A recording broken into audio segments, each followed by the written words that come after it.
Greetings and welcome to the MOEToday Manifestation Series, where we're talking today about part 6 of the Master Key System. So welcome. Everybody come on into the room and we are going to get started in just a few. Peace and blessings, everyone. Make sure that you like and subscribe to the page. And that way you'll get a notification when we go live or post or upload videos actually. And also make sure you tune in Saturday to the Sajdah Saturday morning coffee talks where we talk about life, love, and business. Welcome everyone. Come on in. Happy Savior's Day to those of you who are on and are, be nice if I could spell welcome. To those of you who are on and are celebrating Savior's Day. This is an exciting time. It's a holiday week for those of us in the Nation of Islam. And so we are just going to give it a couple of minutes.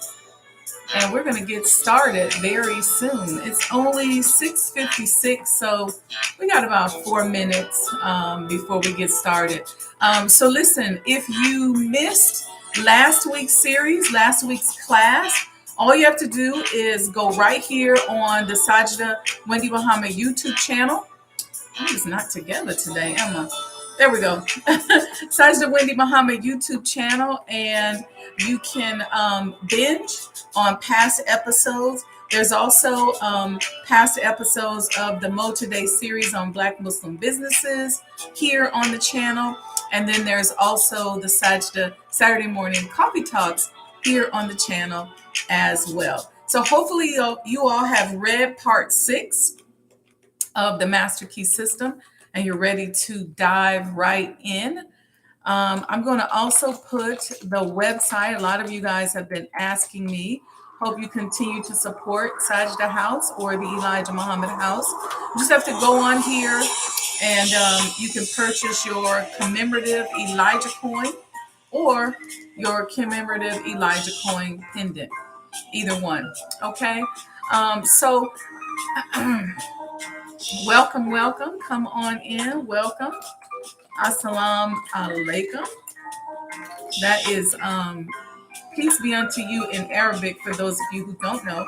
And as Muslims, we just greet one another and wish one another peace when we see one another. So oftentimes, I grew up Catholic, and so we used to say peace be unto you. And so that was an easy transition for me coming into the nation where we just say assalamu alaikum. So welcome.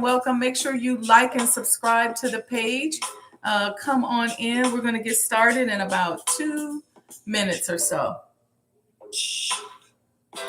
Make sure you follow me on Instagram, both at MOEToday, MOEToday, and at Sajdah House. If you want to make a donation to this podcast, you can just go out here to my Cash App and make a donation. You know, I always tell y'all don't chip and dip me because I'm giving out life-changing information. We want you all to create that flow into your life. So let's see. Welcome. Come on in. Welcome. I'm excited. This is a really exciting week for us. This is like our holiday week, big holiday week for us. And so we're really excited about it and ready to get started. So this is a great way to move into the week to begin talking about manifestation. That's important, right? I always tell people that you can't be hypocritical towards money because money hates hypocrites. You can't say I hate it, but then you work all day for it and you pray all day for it, but you're like, I don't care about money. I hate money. That doesn't make sense. Money don't know what to do when you do that. All right, I'm going to put that on mute and we're going to get started here. So let me greet you all properly. Again, assalamu alaikum and peace be unto you. Welcome to the MOEToday or the Mind of an Entrepreneur Today series on manifestation based upon the book written by Charles F. Hannal called The Master Key System. This series is an extension of my brand, The Mind of an Entrepreneur Today, or MOEToday for short. I developed this series back in 2011 and made it a part of my weekly radio broadcast, and it became the foundation for the second half of the Mind of an Entrepreneur book. And so instead of publishing it as a book, I decided to recreate the series. So the Mind of an Entrepreneur brand of products and services explores mental strategies and offers free game on how to navigate the world of business. Give me 1 second here. I got a little studio audience that's a little loud. I just need to let them know. Okay. All right. Anyway, y'all, for you, those of you who don't know, I'm an international businesswoman, an industry disruptor, global thought leader, philanthropist, and master business and real estate developer. And I'm striving to become a God and a powerful manifester. So thank you for being here this evening. I'm excited to take this journey with you. My goal is to help marginalized people around the world gain access to tools and strategies that will help us to become stronger, healthier, happier, wealthier, and to experience more love. I'm working to build a model using mental strategies that will help make doing for self infectious. I'm encouraging the creation of millionaire and billionaire conscious entrepreneurs who profit with a purpose, solve problems, and introduce much needed goods and services into their communities. So, for you, those of you who don't know, we are studying the book, The Master Key System, written by Charles F. Hannal. It's a beautiful book on self-mastery. Wow, this is the great title for the book. You know, the Honorable Elijah Muhammad holds the master key. He's given us so much more supreme wisdom and has given us the most advanced knowledge available on the planet today. So books like this one are interesting to me because they can help us to break down some of the advanced wisdom, just like our science and math books help us break down some of the advanced science and mathematics and astronomy that he also gave us. So welcome, everyone. Come on into the room. I'm going to talk a little bit about another book I'm studying as well today. Make sure you like and subscribe to the page. Let us be reminded that thoughts are spiritual energy. Some spiritual schools of thought describe thoughts as prophecy. See, a prophecy is just a prediction or a forecast or a prognosis. So what you think creates a prophecy in your life. What you think into your life creates a pathway or a roadmap. So the idea here is to control your thoughts and to think with intention so that you create your own prophecy. Worrying is an enemy of manifestation because what will happen is that if you don't control and manage your thoughts, you become a part of the prophecy of someone else or the prophecy set forth by the world. So the advertisers and media and other influencers will speak their truth into your life. And if you have no thoughts, no direction, no intention about your own life, you will by default submit to theirs. You will even ignore and defy the God within yourself in an effort to follow the mindset of the world around you. Whatever they tell you to do, you will do it. Wherever they tell you to go, you will go. Whatever they tell you to eat, you will eat.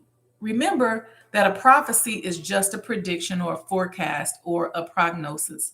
Some of us shy away from the word because we only understand it in context of a purely religious sense. So if our thoughts are not intentional, thus creating a forecast, then somebody else will create a forecast for us. I think y'all get the picture. So who are you to God? And as I mentioned, I've been studying a book called The Secrets of Divine Love by A. Helwa. And I actually have the book here. This is the book. You all should get this. She asks a question. Who are you to God? She goes on to say that you are not just the sum of your successes subtracted by your failures. Your worth is not just an equation of how much you can offer the world. Your value does not just come from what you give, say, or do. There is more to you than just output. Your worth does not just come by your doing. It comes through the perfect God who created you. So stop calculating your worth with finite numbers when you are created by an infinite God who brought you to life with an everlasting spirit of light. Stop dividing who you are by the denominator of other people's opinions. Remember that infinity divided by any number is still infinite. I want you to stop for a minute and feel those words inside of you. Feel who you are, know who you are, accept who you are, and be yourself. So welcome everyone into the room. Thank you, thank you, thank you.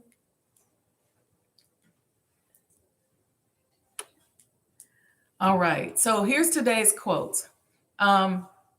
Successful businessmen are constantly demonstrating the fact that it pays to keep in touch with the thought of other successful businessmen and women.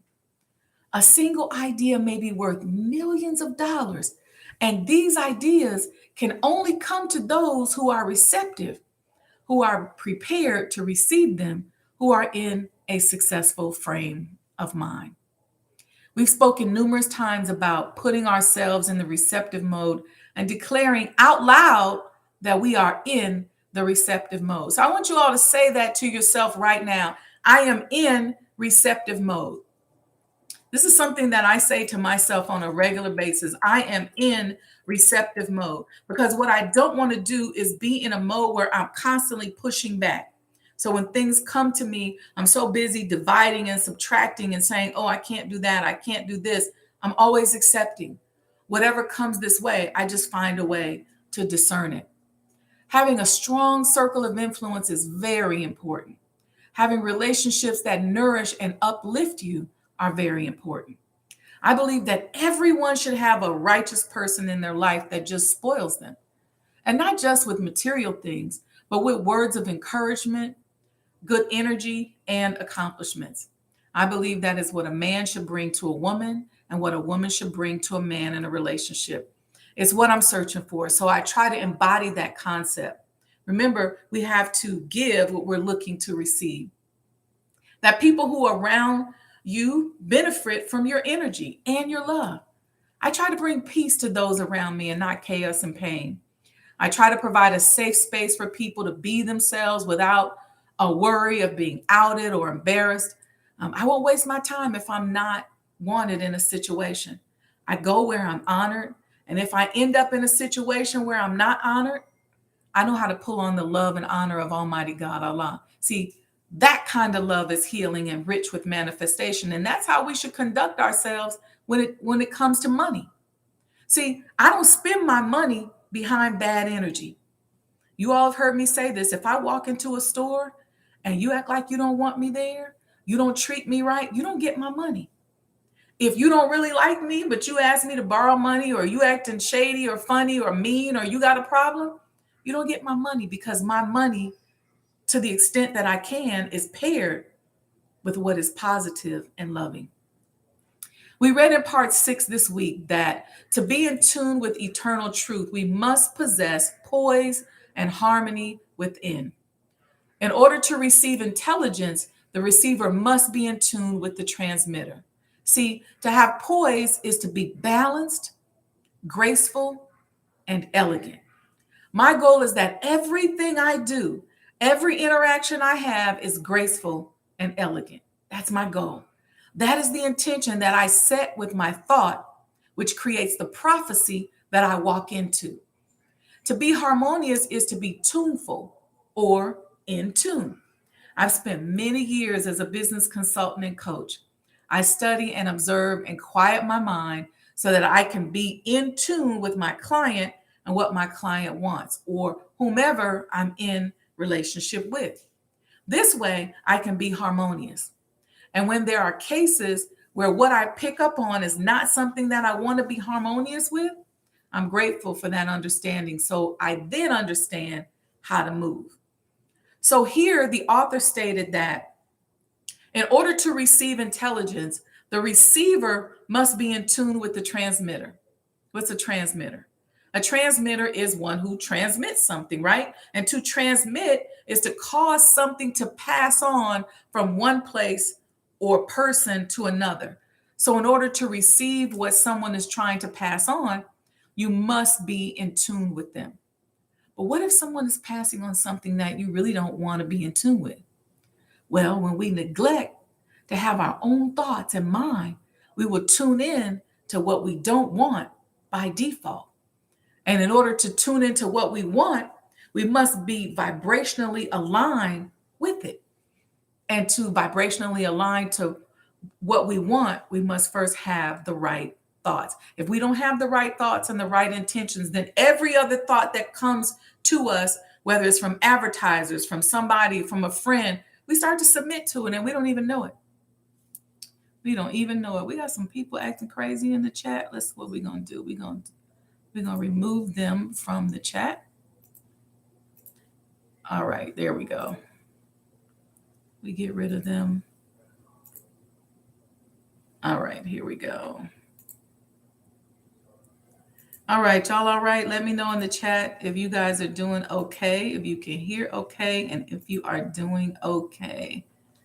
All right. All right, so we're going to go back. Let's talk about this.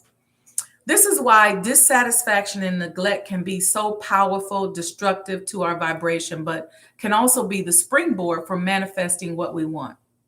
Because in the midst of our pain and in the midst of being neglected, in the midst of not being loved, we can imagine being peaceful and free from pain. We can manifest the love we want. We can manifest the relationship we want, or the job we want, or the business we want, or the home we want. We can imagine being attended to and loved. When we imagine what we want and focus on what we want, these thoughts will create a prophecy or a forecast that we can literally walk right into. The right person will show up. The right home will be for sale. The right opportunity will appear to come up out of nowhere. The key thing is, are we willing to accept what we have manifested? Here are a few excerpts from the book that I would like to expound upon before we get to the study guides. I'm going to do a couple. Here's the first one. The knowledge that if we infringe upon the rights of others, we become moral thorns and find ourselves entangled at every turn of the road should be an indication that success is contingent upon the highest moral ideal, which is the greatest good to the greatest number. Aspiration, desire, and harmonious relations constantly and persistently maintained will accomplish results. So it's consistency which gives us results. See, a lot of us, we start something, but we don't finish. We do it for a little bit, but we don't finish. But when you are consistent, now you get into a groove. Now you start to create a forecast and a prophecy that you then start to walk into. You start to attract all the other things that vibrate with where you are. The greatest hindrance is erroneous and fixed ideas. That language was very colorful, I thought, that the author said the greatest hindrance is erroneous and fixed ideas. Who wants to be a moral thorn? Pricking and cutting and hurting folks with your immorality. Y'all got to go back and read this part 6 again. Having moral thorns that entangle us and snag us to behaviors that are not congruent with who we truly are. Here's the next excerpt. Circumstances and environment follow the trend of mental and spiritual progress.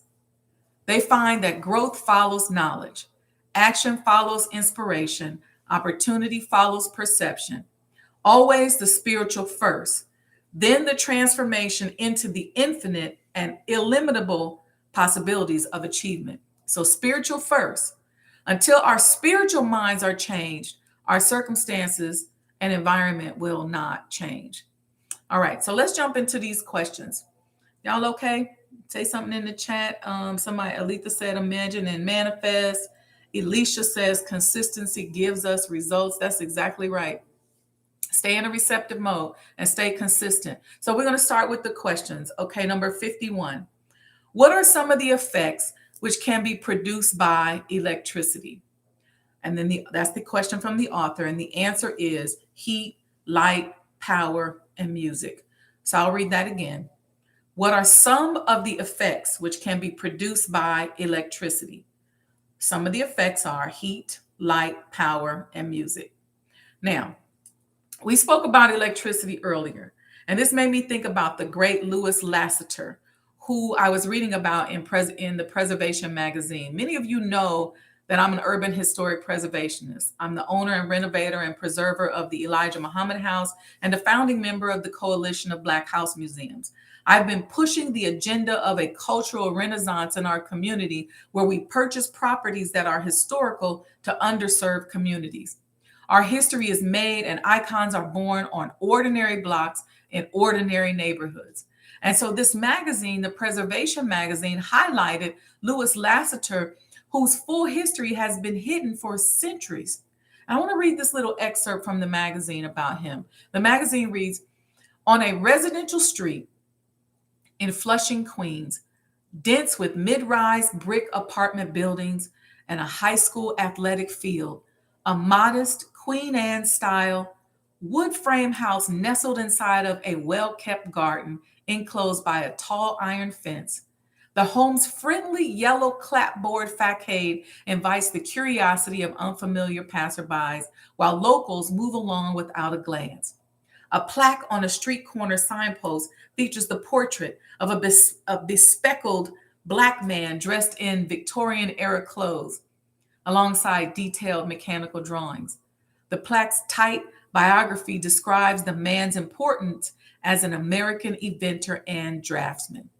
In this distinctively diverse corner of New York, with its multilingual billboards, churches, and schools, a hand-painted sign behind the iron fence at 3441 137th Avenue proclaims Louis Latimer House Museum. Now, y'all know I'm all about the Black House Museums. Louis Howard Latimer was an inventor and patent draftsman. His inventions included, but not limited to, an evaporative air conditioner, an improved process for manufacturing carbon filaments for light bulbs, among other things. He harnessed the power of friction to produce heat and understood how to use specific conduits to produce electricity. He understood that it was the conduit that determined the output of the friction, just like the author referenced here. That's why I brought him up. The conduit determines whether the electricity from the universe becomes heat, whether it becomes light, whether it becomes music, or other forms of power, but it's all electricity. I found it appropriate to mention him and call his name Louis Howard Latimer. I believe in calling our ancestors' names, Louis Howard Latimer, so that we can use his memory to tap into the electricity here discussed on this part. You all have heard me talk about how I pray to be a conduit of Allah, to allow him to use me to do his will. Each conduit, so each and every one of us, produces something when his electricity flows through us. And what will you produce when he flows through you? Here's number 52. Upon what do these various effects depend? Upon the mechanism to which electricity is attached. Any electrician, you can ask any electrician this, what the effect of electricity will be, and he will reply that electricity is a form of motion, and its effect will depend upon the mechanism to which it is attached. I hope y'all get that what we're talking about here is managing energy and electricity and using your thoughts and your behaviors and your mind to manage the energy so that that's what's going to get you what it is that you want. You got to match up your energy before you even go after what it is that you want. So whatever you're looking to do, figure out how you're going to feel when you get there. If you say, I want a house, I want a new house, how are you going to feel when you walk into that house? And you chase the high and not the house. Okay? Here's number 53. What is the result of the action and interaction of the individual mind upon the universal? And the author says, the conditions and experience with which we meet. Let me read that one again. The author asked the question, what is the result of the action and interaction of the individual mind upon the universal? And the answer is the conditions and experiences with which we meet. So as conduits, We interact with the universal mind, and that interaction produces conditions and experiences that are dulled or intensified by our thoughts. What are you thinking? So think of your thoughts as the dial, right? So you can turn up the energy with your thoughts. You can turn down the energy with your thoughts. You can block or turn off the energy with your thoughts. Say something in the chat if y'all get this. If y'all get what I'm saying, it's all about managing your energy, being responsible for the energy you bring through the room to the room, which is based on your thoughts. All right, number 54. Number 54, the author asks a question: how may these conditions be changed? And the answer is by changing the mechanism by which the universal is differentiated in form. It's kind of what we talked about earlier. Like, how do you change the conditions of something that you want? You change it by changing yourself. So either you change your thoughts. It's almost like, if you get upset with somebody and you find yourself in a situation and you say, you know what, I saw myself slapping that person. Well, you got to change that thought, because if you keep focusing on what you see in your mind's eye, that's what you will do. So it's just like that with everything else. And so that's what number 54 is asking. How may these conditions be changed? And the author answers by changing the mechanism by which the universal is differentiated in form. And then number 55 says, what is this mechanism? This mechanism is our brain. Okay, so let's go back to the question. Number 54 asks, how may these conditions be changed? So in other words, how do we change conditions? And the author says, by changing the mechanism by which the universal is differentiated in form. Then he asks, what is this mechanism? And it's our brain. And how may it be changed? That's number 56.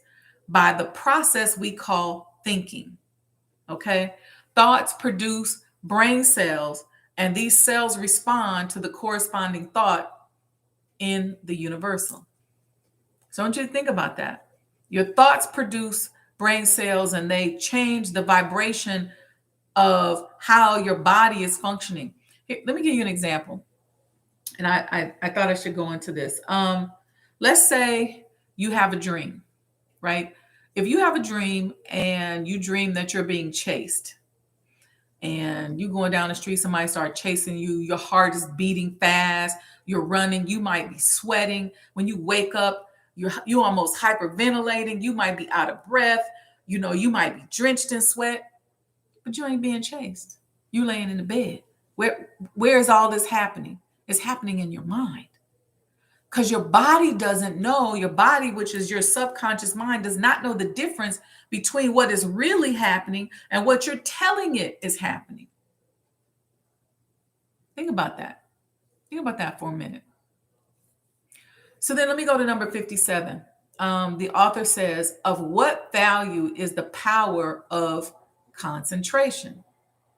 Question is, of what value is the power of concentration? It is the very highest personal accomplishment which can be acquired, and the distinguishing characteristic of every successful man or woman. Let's read that one again. Number 57.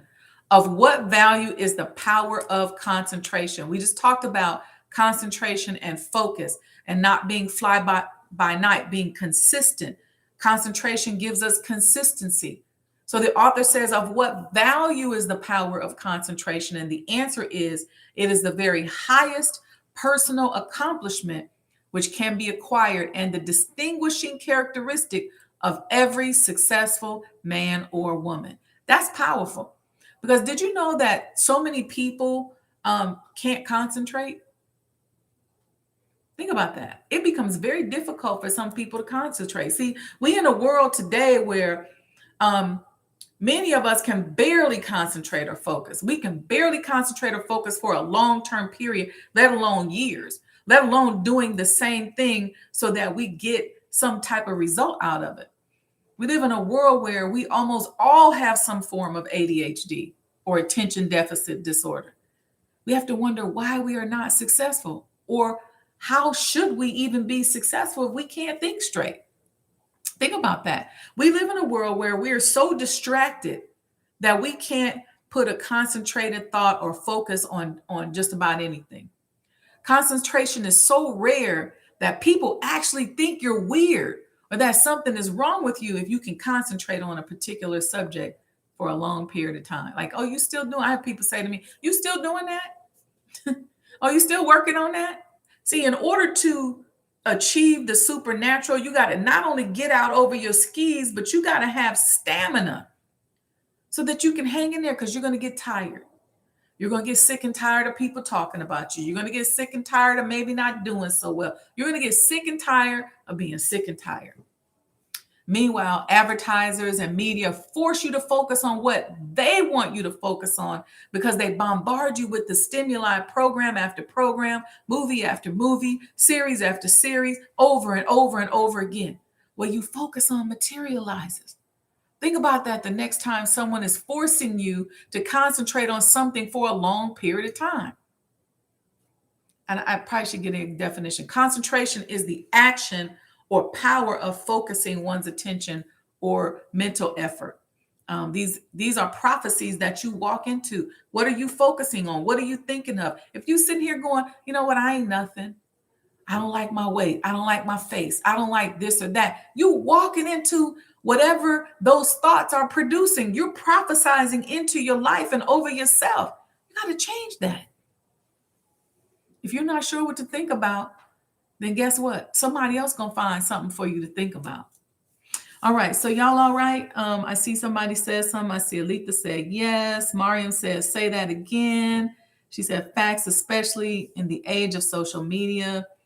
Otis said, LOL, yeah, I agree. Sister 19, Assalamu alaikum. Sister Yabanka said, we have to take back control of what we give our attention to. That's exactly right. We have to take that control back.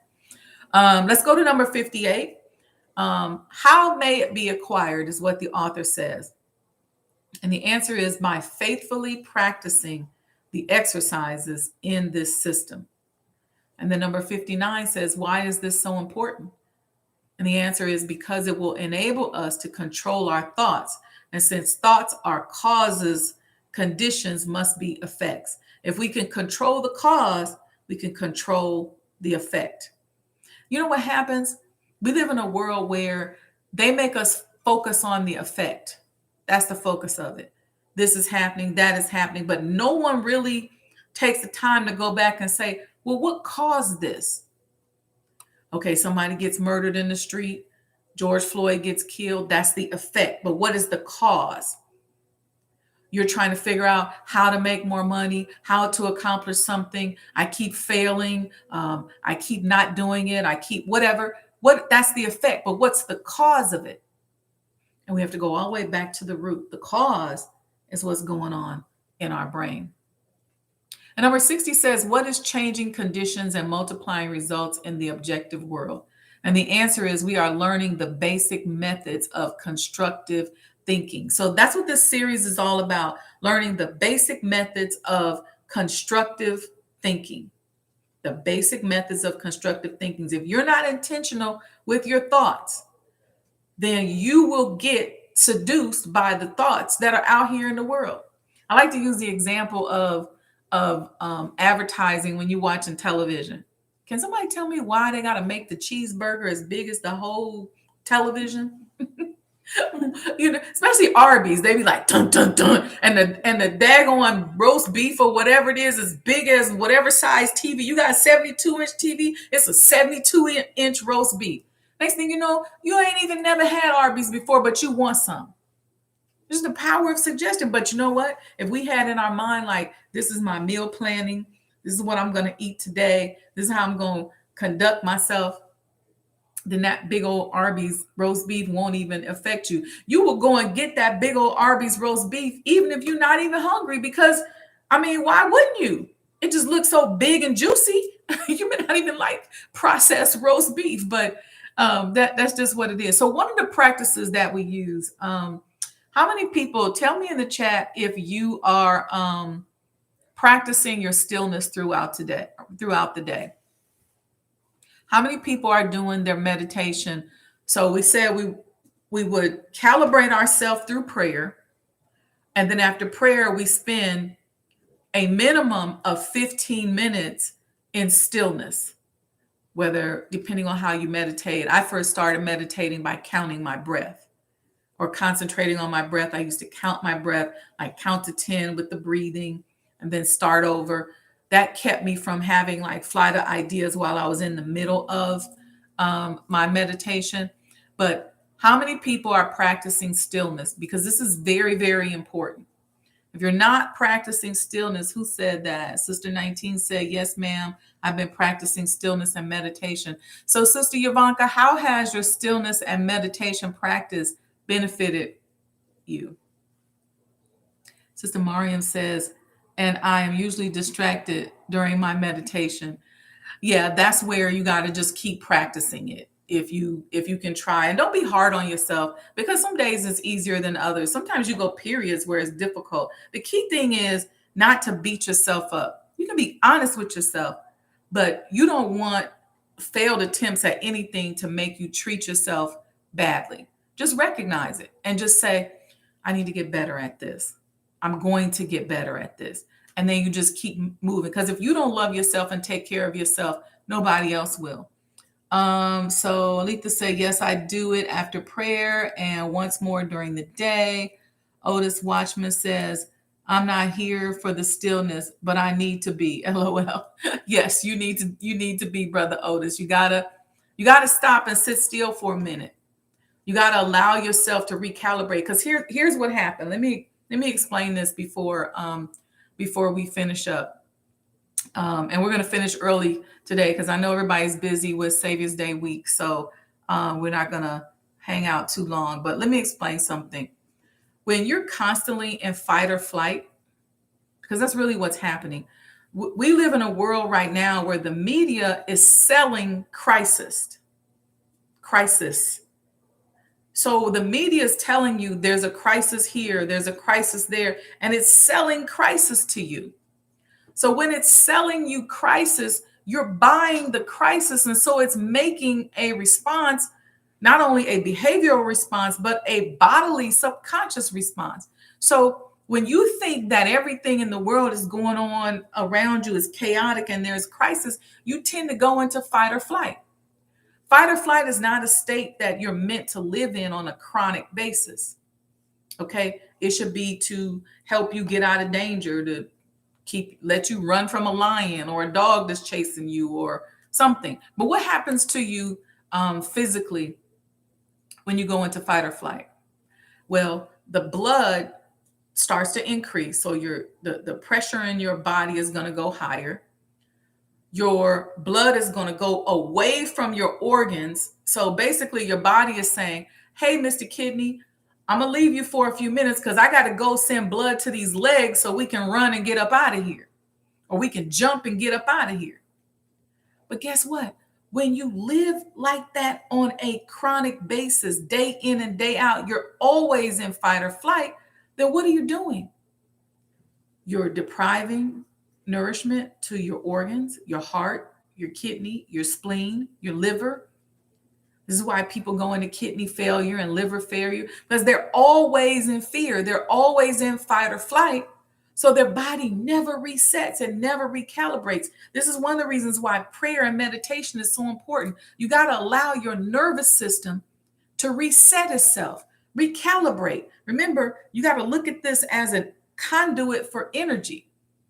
So you got to plug in sometimes. You got to rebalance. You got to recalibrate sometimes. Sister Yovanka said, meditation and stillness is helping me gain clarity and make better decisions. That's exactly right. I'm finding that my manifestations are even more powerful because of my meditation. Yes.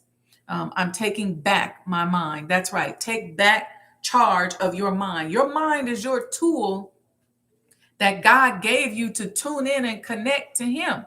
But if somebody else owns your mind, making you worry, doing all this other stuff, then guess what? That person that owns your mind also owns you. So you want to make sure you're praying and meditate because you got to rebalance your body. You cannot live. We cannot live on a long-term basis in fight or flight. This is why we're dying at such early ages. That's why sometimes it's difficult for us to even lose weight, because your body's like, I'm not getting ready to relax and lose no weight because I'm scared. I got to keep everything tight and big and strong so we can get up out of here if we need something. We can fight the lion. We can fight the bear, whatever. But anyway, I'm being silly, but we want to make sure we rebalance ourselves. Okay. So our homework, as always, is to continue to practice stillness. I try to practice stillness even throughout the day. And I did this even when I was in corporate. I would just go sit down and say a quick prayer. And if it was just 60 seconds, 10 seconds, whatever I could do to just readjust myself. Because, you might be in a meeting and somebody might get on your nerves. You might be in a meeting and you see somebody discriminated against you. So you get upset. You start tensing yourself. Or you might get a phone call that bothers you. Take a minute and take a breath. And generally, once you practice that stillness, like Sister Yovanka says, you'll make a different decision. You'll make a different choice. It will completely impact how you think. All right. So, all right. Thank you all today. Welcome, welcome. I'm so glad that you all listened to part 6 and you hopefully are enjoying it. This was a short chapter. There were just a few questions in the Q&A. I think part 7 is a little longer. So prepared to bunker down next week when we do part 7. And so make sure you all study and read it. I'll either do a recording for part 7 for you, or I'll direct you online on where you can go. Make sure if you need to binge on the past episodes that you can do that right here. Everybody, make sure you like and subscribe to the page so you get notices when we upload videos. And I will see you all Saturday, Savior's Day, inshallah, for the Sajdah Saturday morning coffee talk, where we talk about life, love, and business. And make sure you all on Sunday at 1 p.m. Central Time that you tune in to NOI.org for the live broadcast of our Savior's Day celebration this year, entitled The Swan Song by our beloved Honorable Minister Louis Farrakhan. So to get announcements, join my mailing list. I call it the Sajdah Circle of Winners. Just text DO for self. That's DO the number 4 SELF to 855-574-9099. Make sure you support the Elijah Muhammad House Museum. Get your commemorative Elijah coin pendant. Get your graded coin. You can make a donation. And don't forget here today, don't chip and dip me, y'all. I'm giving out valuable information. And remember, we don't hold. We always create flow in our lives. We all know that as Sajdah Circle of Winners, right? We create flow. So I don't care if you can't do anything but give $1, $2, $5, $20, whatever, but create flow. Don't go somewhere and take. Always go and give. When you're in need, make sure that you give. And you can do that by going to the MOEToday Cash App, and all you got to do, I don't care if it's $1, 50 cents, whatever, but I want you creating flow in your life. And plus, y'all know I catch flack from the industry professionals for giving out this information for free, because they charge a lot of money for these kind of courses. But we're not going to do that, because a lot of our people in our community are not at the point where they can manifest to pay $5,000, $10,000, in some cases $50,000 for these types of workshops and seminars. So we're going to get a game away. And y'all just got to promise me to pass it on. So tell somebody, have somebody come back and listen, and make sure you like and subscribe to the show. All right. So thank you all. Thank you for joining everybody who's here today. Assalamu alaikum. And we will see you all next week. Part 7, be prepared to bunker down. It's a much more in-depth chapter, and it's a lot longer. And as we go deeper into the chapters, I think it's 24 chapters, they get a little bit deeper as you go along. So y'all got time to catch up. You can binge here on the YouTube channel. All right. Peace and blessings, family. Love you all. Yeah, that's it.